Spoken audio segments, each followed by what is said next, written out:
efecto, el gobierno de Menem apela al último recurso para sostener el modelo y vende YPF, la empresa estatal de petróleo. Una empresa con reservas de petróleo para 30 años, que se calculaba que eso equivalía a unos 30.000 millones de dólares, termina siendo vendida por una cifra que ronda los 6.000 millones de dólares, y gran parte se pagó en bonos de la deuda. En esa sesión de la venta de YPF hubo un diputado trucho, es decir, una persona que se introdujo a la Cámara de Diputados para dar quórum, de manera tal que la privatización de YPF es ilegítima, pero ha sido convalidada por la Corte Suprema de Justicia de la Argentina, que es una especie de corte de los milagros.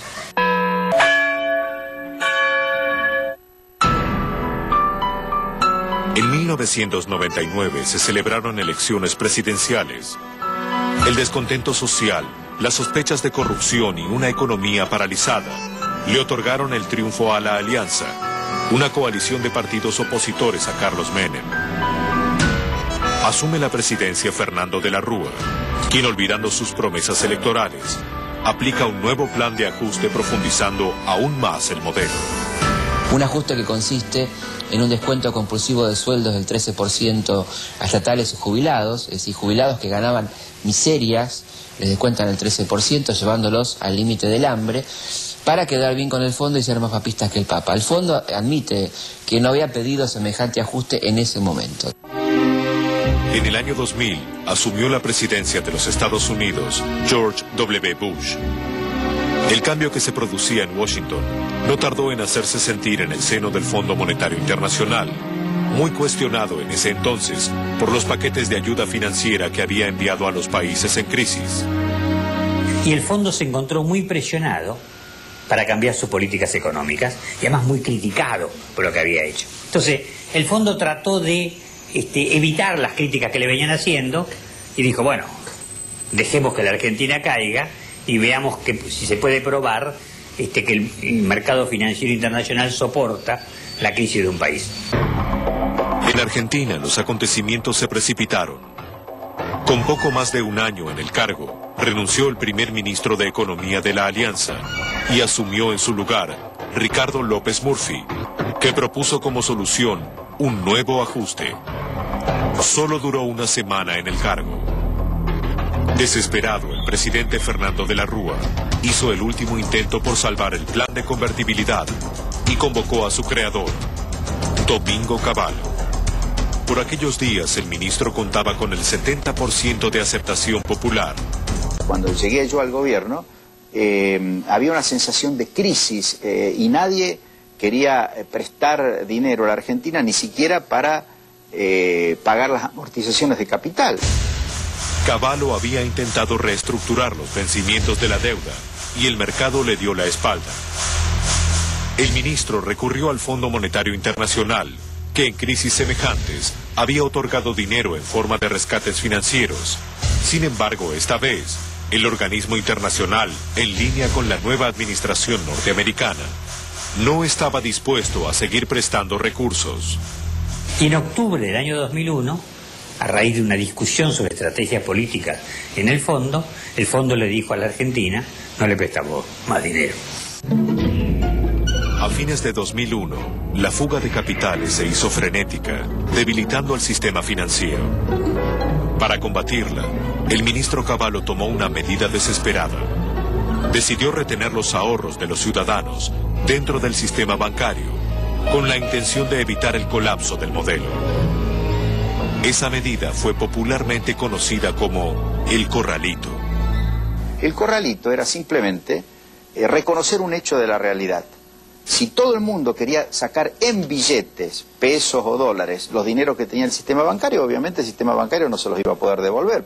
Entonces, lo que se hizo fue decir, bueno, en efectivo no se puede retirar, pero la gente puede pagar, puede usar su dinero con cheque, con tarjeta de débito, con transferencia bancaria.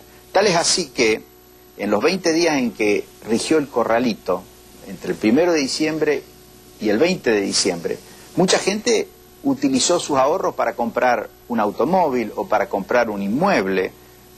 Hay indicios en las estadísticas de que en esos 20 días hubo una reactivación del mercado automotor y del mercado inmobiliario.